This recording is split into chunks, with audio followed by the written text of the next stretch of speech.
It is understandable, up to a point, that scientists should want to retain an existing paradigm. Changing a paradigm is like retooling a factory. It takes a lot of work and it has to be worth the effort. If there are still questions that can be asked within the old paradigm, then there will be natural resistance to the adoption of any new one. On top of that, scientists may have spent whole careers conducting research under an existing paradigm, and therefore be heavily invested in it and loath to discard a life's work.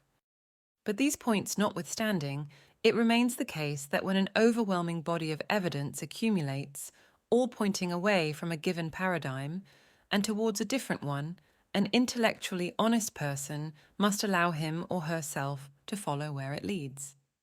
Instead of tripping over the carpet, scientists must find the moral courage to lift it up and face head-on all the evidence that lies beneath. Just as it took a century for the Ptolemaic view to give way to the Copernican view, it has now been a century since the pioneering quantum physicists put forward their consciousness-based view of reality. Perhaps we are on the cusp of the next paradigm shift. Chapter 3. The Evidence from Quantum Physics.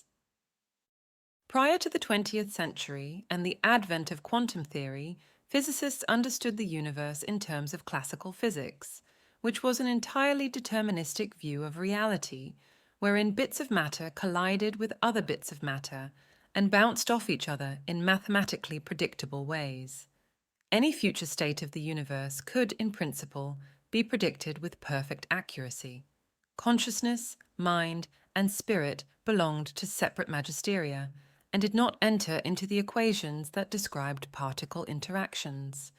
It made no difference to the equations whether consciousness existed in the universe or not. And the equations, as it turned out, worked very well. Scientists were able to accurately predict the results of experiments, and their theories seemed to almost perfectly describe the physical universe. The predictions were so accurate, in fact, that by the late 19th century, some physicists took seriously the idea that soon everything would be explained by the laws of classical physics. A sound mathematical foundation for the universe seemed to have been provided by Newton's laws and Maxwell's equations of electromagnetic radiation, and the universe appeared thoroughly predictable, with every cause having an effect, and every effect having a cause. Physicists felt that they were within striking distance of solving the mystery of everything in the universe, including organic life and conscious beings, and that physics was essentially complete, except for a few anomalies that still needed to be mopped up. The British physicist William Thomson, later Lord Kelvin, a leading theoretical physicist of his time, noted in his famous 1900 speech that there were only 2 minor clouds on the horizon to mar this perfect picture: the failure to detect the ether, the medium through which light waves were thought to propagate, and the failure to understand black-body radiation. A perfectly black body should, in theory, absorb all radiation falling onto it, but experiments showed that this was not the case. There was some extra radiation. Lord Kelvin felt certain that these 2 problems could be worked out within the framework of classical physics, and that scientists would then have a complete understanding of the properties of the universe. But Kelvin's 2 clouds not only failed to dissipate, they gathered into a storm that challenged the whole classical model itself. The failure to detect the ether led to Einstein's relativity, and the black-body radiation problem led to quantum mechanics. With the development of quantum field theory, the notion of a strictly deterministic universe began to give way. One surprising finding was that predictability did not hold at the tiny level of the quantum particle. There was an inherent unpredictability in the motion of these particles, and this unpredictability resided in the particles themselves. It was not a limitation of the physicist's equipment, but a fundamental characteristic of reality. This went against the materialist axioms of determinism and causality, which stated that every event must have a definite cause and be fully predictable, at least in principle. But quantum events are not predictable, not even in principle. At the most fundamental level, reality was not obeying the deterministic rules that materialism demanded. Its axioms were being violated. At the subatomic level, reality was not behaving as it should. To make matters worse, it was becoming apparent that there was no bedrock level of reality to which everything could be reduced, no point at which the little billiard balls could get only so small and no smaller. Quantum physicists were beginning to discover that the particles they studied were not really particles at all, at least not in any normal sense of the word. They were more like processes that could only be described in terms of their relationships with other processes. In quantum theory, subatomic particles are portrayed as vibratory patterns of activity within fields, and these vibratory patterns were very different from the solid, massy, hard, impenetrable particles that Newton had imagined them to be.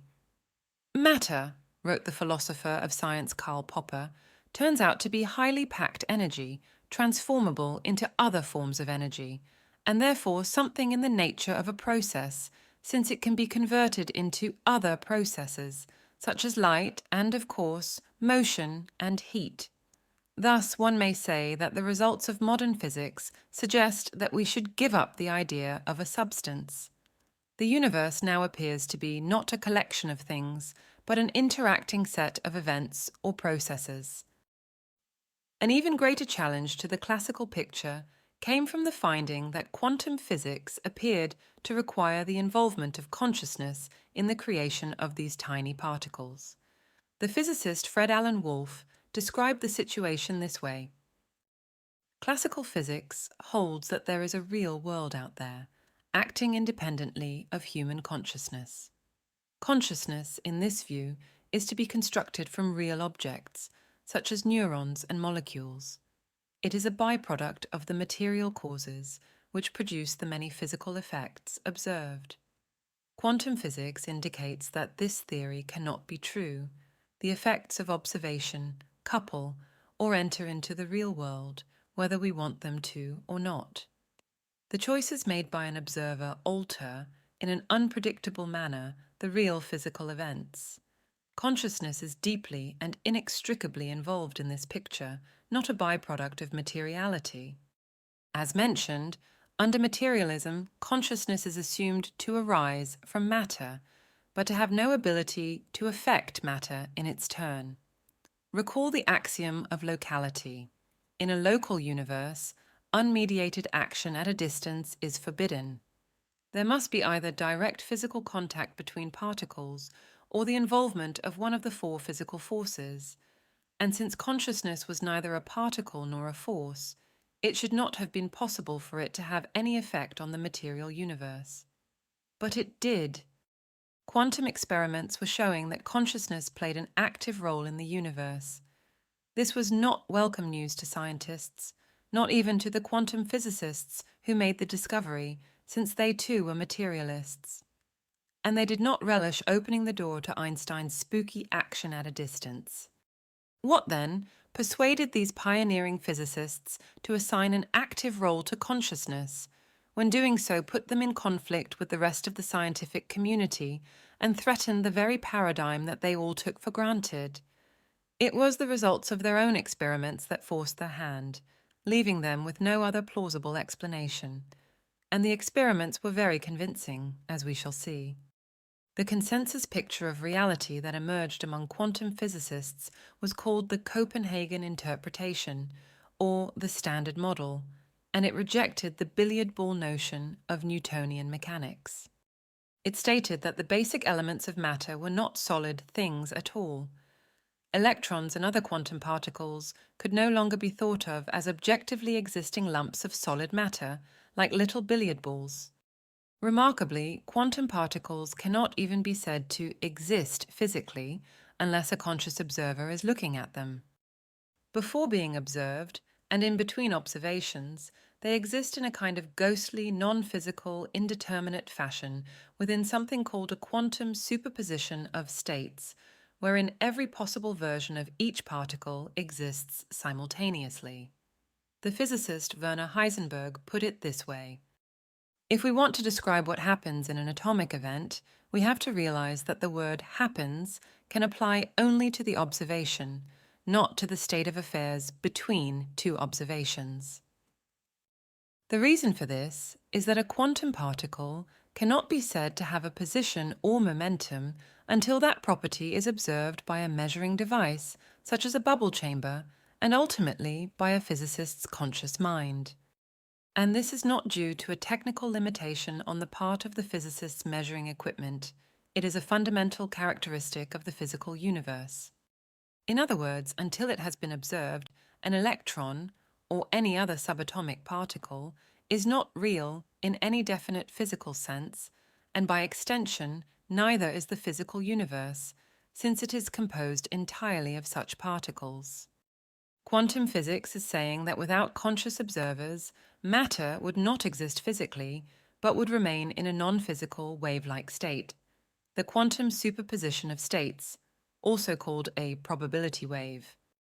But this violates the axiom of strong objectivity, which states that the universe exists independently of consciousness, and would still exist even if there were no conscious beings within it. The quantum physicists had discovered that consciousness was needed to collapse the probability wave into an actual, physically real particle of matter, and as counterintuitive as it might seem, unless and until a consciousness actually becomes aware of a subatomic particle by observing it, it exists only within the non-physical probability wave. This has been verified experimentally, as we shall see. Within the probability wave, each particle exists simultaneously in every state that would be possible for it if it were physically materialized, which is to say that in some sense, quantum particles exist in more than one place at a time.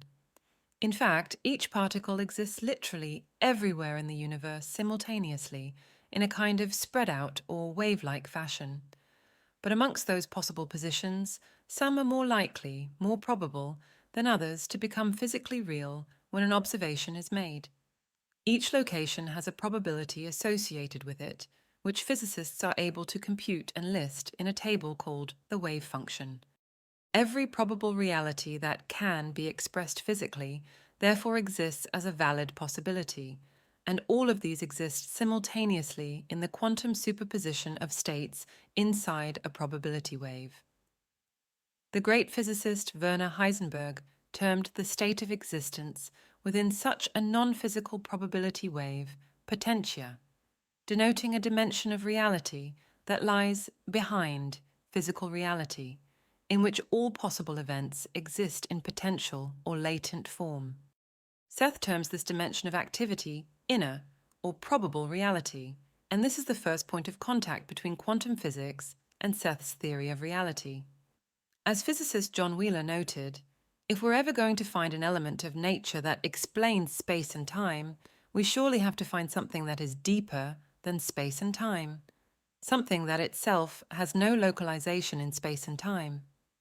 Seth's concept of inner reality is a good candidate for this something deeper. Consciousness and quantum weirdness. Quantum physicists found that when a consciousness interacts, through observation, with the probability wave of a particle, one and only one of the probable states of that particle is made physically real. Physicists call this the collapse of the wave function. We then see one distinct particle in a distinct place, moving in a particular direction at a particular speed. This may seem to approach the classical notion of discrete lumps of matter moving about in space, but quantum physics has more surprises, for this is not the full quantum picture. According to quantum physics, particles only sometimes act as if they were little lumps of matter when observed. At other times, they act as if they were waves. This was disturbing to physicists, since a billiard ball-like bit of matter should never be able to act like a wave. Waves and lumps of matter are incompatible things. This led physicists to come up with the concept of particle-wave duality and the notion of a complementarity, which we will encounter again later on when we discuss Seth's ideas about reality and consciousness.